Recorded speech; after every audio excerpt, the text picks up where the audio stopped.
Hey there, good morning, and welcome to episode 109 of Fresh Air at 5. I can't believe it's episode 109 already. We're still recording and walking and doing the things. So in this episode, you're going to hear me talk about ChatGTP again because it's on the rise and it's not going away. You're going to hear me talk about gratitude. You're going to hear me talk about teacher stories, and you're going to hear me talk about transitioning from one role to another. And so, without further ado, here's episode 109 of Fresh Air at 5. I'm Andrew Murata, host of the Education, Leadership, and Beyond podcast, a part of the Education Podcast Network, just like the show you are listening to now. Shows on the network are individually owned, and opinions expressed may not reflect others. Find other interesting education podcasts at edupodcastnetwork.com.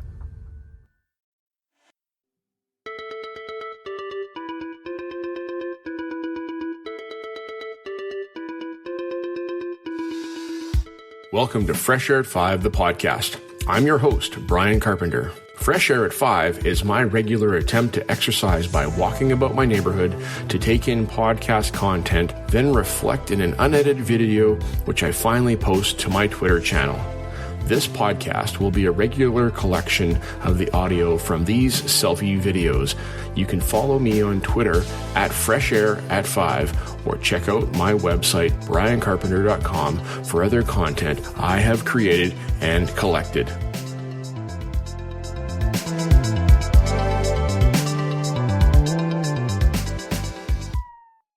Hey, PLN, it is Monday, February 7th. Nope. February 6th, 2023, out for Fresh Air at 5 o'clock in the PM, and it's not dark anymore. Loving it. The days are getting longer. Fantastic. So I didn't go this morning. I woke up exhausted. I don't know why, and I was tired. So I didn't go this morning on the Monday, but this afternoon I got home from work and I need to walk. So out I go, and I turned on, check this out, episode 154 with Ryan O'Donnell and Brian Briggs. And the gents, they brought us ChatGPT 2.0, the return of the bot king, and curious discussion. We got both of these hosts that don't agree with each other necessarily. And that's crazy cool to listen to, because you know what? We're all toiling. Well, okay, I'm not saying all. Okay, many of us are toiling with how to deal with ChatGTP and AI in our classrooms. And, the 4 C's, creativity, communication, collaboration, and critical thinking. We got to work on how we can do these things in the midst of an AI space and the pressure of performing. How do we do that? And Brian Briggs brings up the point that, it could be a way to spark. It could be a way to spark creativity. Ryan O'Donnell says, no way, man, that's like going to kill creativity, sparking. And it's interesting to hear each of their perspectives. I encourage you to take a listen to this episode 154. Check this out. And I enjoyed the conversation. Ryan, you made a shout out to me for talking about Brave New Teaching and how that episode that I shared last week was, informative to me. And am I still wary of it? Absolutely. I'm talking about it with my students, but am I going, go and just do it? Because it's great. And you can do so many cool things, and I haven't done that hardcore at all. I know the students are doing it, and that's something to be aware of. How do we assess work that comes out of ChatGTP? Possibly that is the students. Hang on, I'll come right back. 1 second.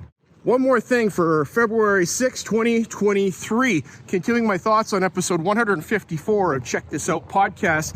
Ryan and Brian talk about ChatGTP and about AI in our educational space and how it will kill creativity. That is I don't know. I don't know if it's going to kill creativity or whether we have to teach creativity and teach kids how to sit quietly and come up with an idea. And how do we test that? How do we test our ideas? How many of you test your ideas of whether it's a good video to put out there or not by going to YouTube and searching for the video that you're going to make? Are we doing our research to go, nope, been there, done that. It's happened before. Is that responsible?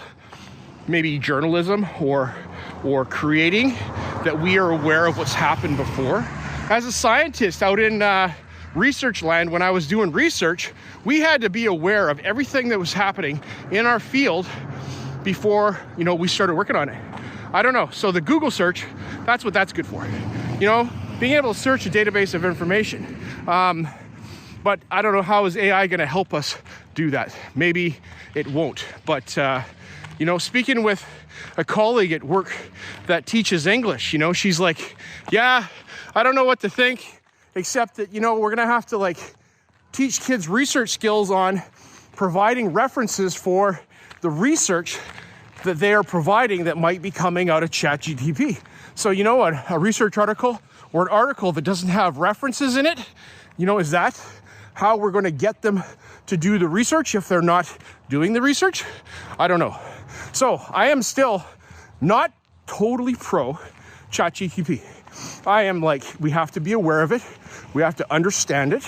And so that we can understand how it will be used and how to spot it.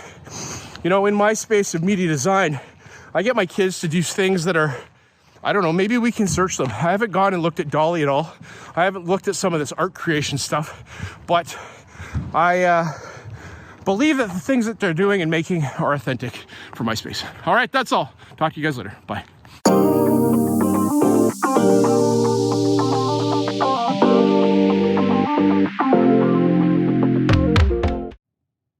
Hey, PLN, February 7th, 2023. This morning, fresh air at 5.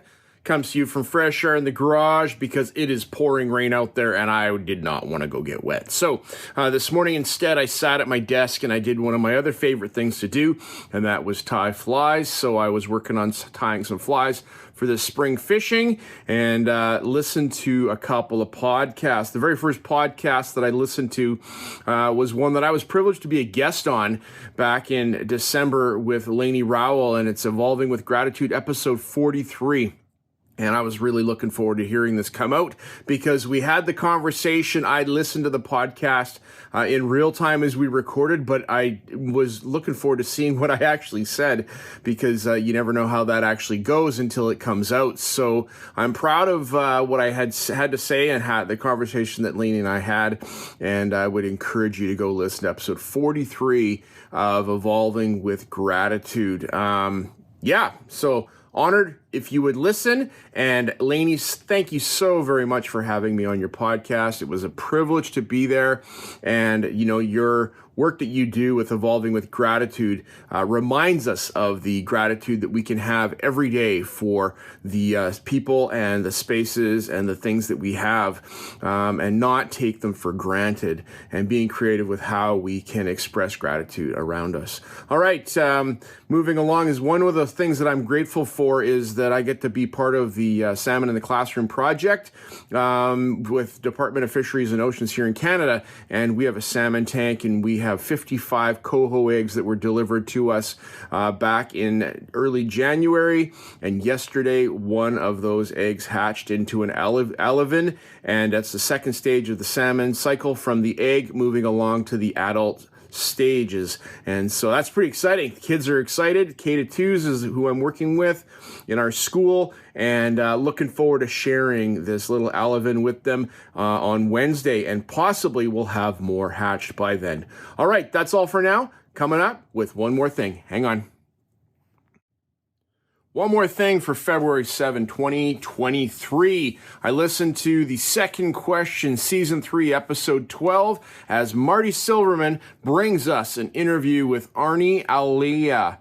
I think I said that right. And so you'll have to go check out and listen to the conversation between Arnie and Martin. And so thank you, gentlemen, for sharing. And Arnie, I appreciate you sharing vulnerably on the podcast as you talked about the Family Leadership Institute that you have been a part of, and the impact that has had on your practice for engaging and empowering families in your school, and providing an opportunity for a deeper dive into the SEL and emotional well-being of our family units. We do probably most of the time take it for granted that our kids are coming to school possibly, healthy, or we just push aside what's going on at home and want to provide a rich and wonderful experience for our students. But it's a whole lot more than that. Kids coming to school hungry, that's a thing. That is a thing still today in our world today. It's, coming to school with emotional stuff that's going on at home that's really hard, and we need to, teach them algebra and math, and those things aren't going to happen until we can, meet the students where they're at and provide a loving and caring environment. Even up into the high school, as we, work with high school students, it's different than how we do that with younger ones. But it's still so very important to provide a welcoming and caring environment for our families. All right, so I encourage you to take a listen to this heartwarming and really touching episode of The Second Question with Martin Silverman and Arnie Alea, episode 12 of season 3. All right, thanks. Have a fab day. I sure will. Okay, bye.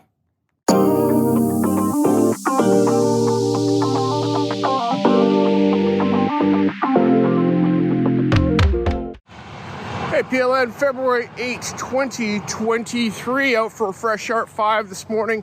It's about plus 2 degrees Celsius, clear skies, crisp, and good to get some fresh air this morning.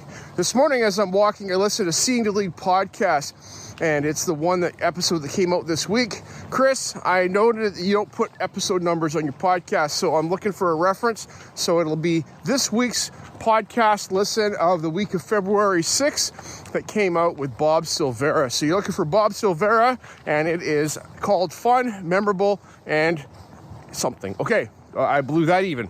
And relationships, something about that. So Bob Silvera is the principal of a junior high in Massachusetts, and he talks about how he has an expectation in his school to make school a memorable experience for students. Well, that's a good thing to do. We want school to be a memory and something that they will go and say, hey, I had a good time there, I learned some things there, and I respected my teachers.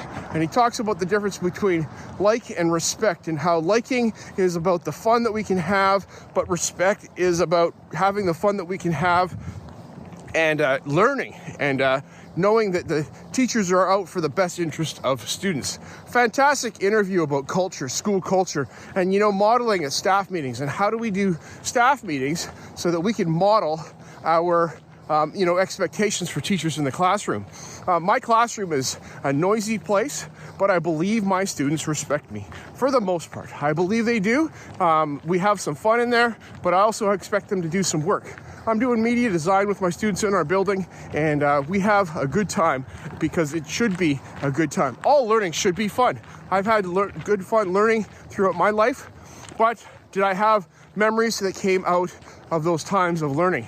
Not so much in high school, because it was just pretty much, here's a curriculum, learn it, and let's go. And so we have to make it so that it's a memorable experience. All right, thanks, Bob. Thanks, Chris.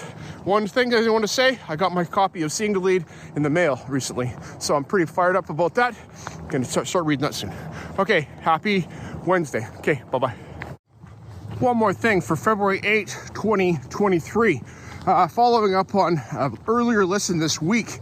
And that's important, because if you come back to something, you want to talk about it again, that's, making note that it has made an impact on you. And on Monday, I listened to episode 154 of Check This Out podcast with Brian Briggs and Ryan O'Donnell. And the guys were talking about GPT and AI in education, and how AI has its place possibly, or maybe not.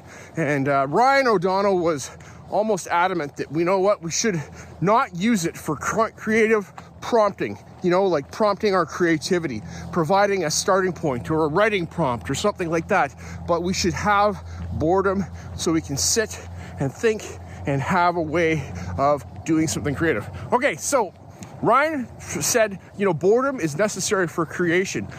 Maybe not exactly 100% exactly that, but that's what I heard him say. And yesterday in class, I took my students out of our computer lab, took them away from their devices, and we went down to the empty gym. And I had everybody spread out in the gym, and I gave everybody a piece of paper and a pencil, and I asked them to write their name, the class, the top, the date of that. And I said, all right, Timer's starting now.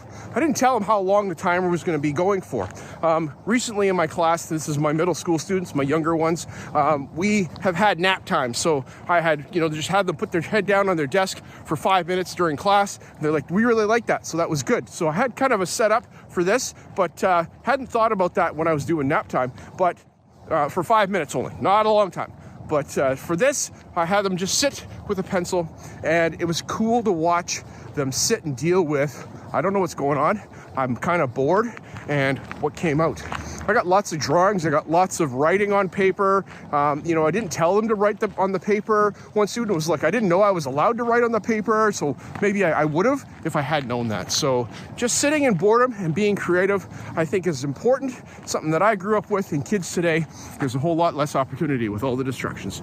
All right, that's all. Talk to you soon. One more thing for February 8, 2023.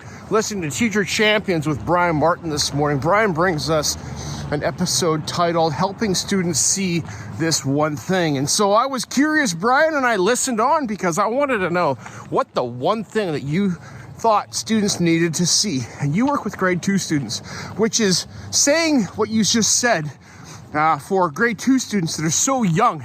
That is absolutely important because until, I look at students getting into middle school and finding their identity and figuring out who they are and, becoming confident in what they are and who they are is, to me, a later years kind of thing. But for you saying that, it's important that we help our students see what their gift is, what they're good at, that might not be academic, but something that they are good at in the early years can really help build them up and give them confidence in this thing called education. I don't recall any teacher doing that for me until I was in middle school. So that's where I'm saying, this experience hasn't really been about me. It's been about raising students in the younger years to be compliant and figure out how to do school. But today I believe it is important for us to recognize what the gifts and abilities of our students are even young. So I admire the elementary teachers, and I've got one in my school who's really good at paying attention to these fine details of the individuals in our classroom and not just the collective. All right, take a listen to Brian Martin. Don't know the episode number, but it's helping students see this one thing. All right, thanks, Brian. Have a fabulous day. Sun is going to rise, but the moon is up right this moment. Peace out. Have a good day. Bye.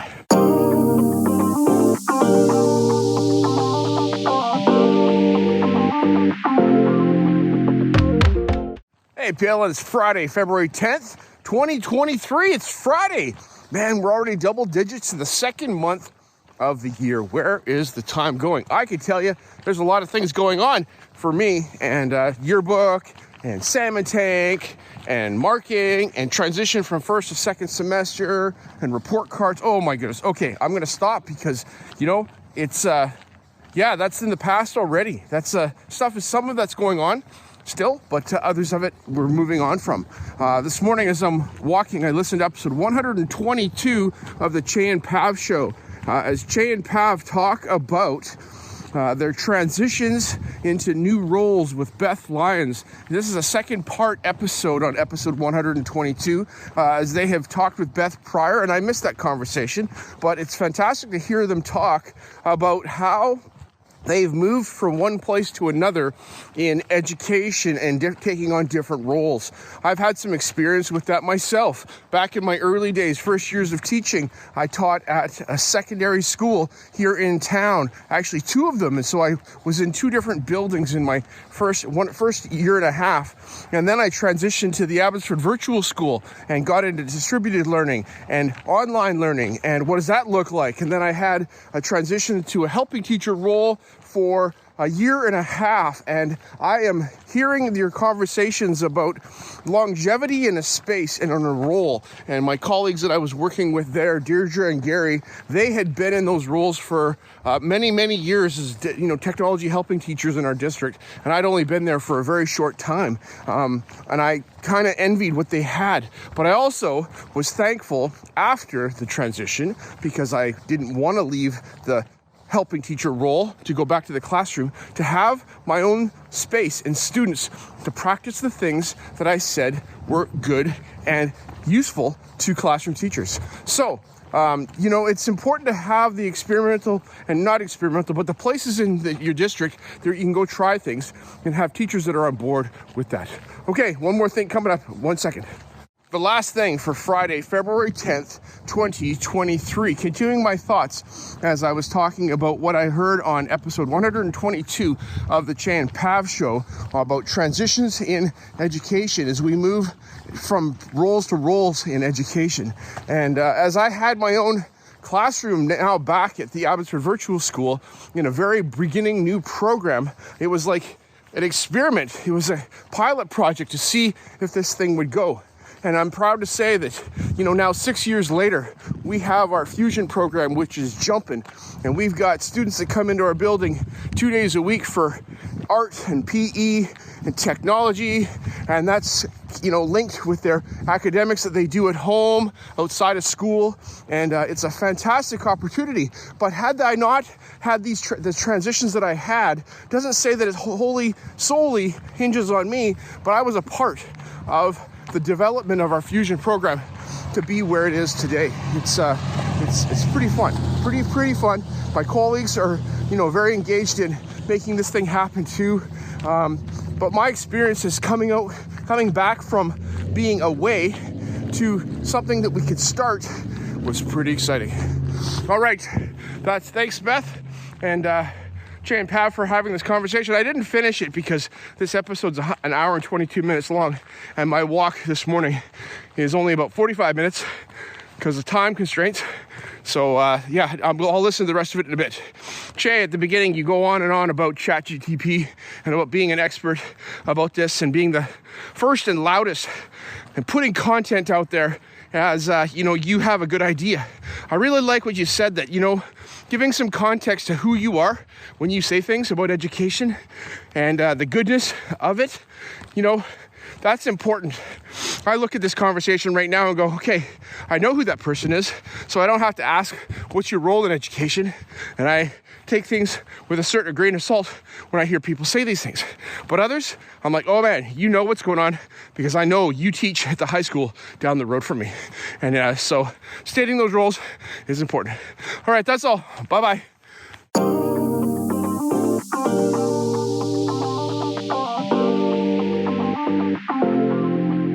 As my one word for 2021 is appreciate, I appreciate you giving me a listen as I've created this podcast experience for you. It's a unique Blinkist or Coles Notes version of the content I take in, like a highlight reel, so that you can hopefully find other interesting podcasts you may not have considered before. I've recorded the specific podcast episodes in the show notes for your learning convenience. Please subscribe so you don't miss any of my upcoming episodes. And if you enjoy this podcast and its format, share it with someone else. Tweet about your experience or give it a review on Apple Podcast or wherever you listen to podcasts. Fresh Air at 5 can also be found on Voice Ed Radio. Your voice is right here, and on the Education Podcast Network, podcasts for educators, podcasts by educators. I hope you have a fantastic day and get some fresh air before the day is out, and take care of yourself because you're worth it.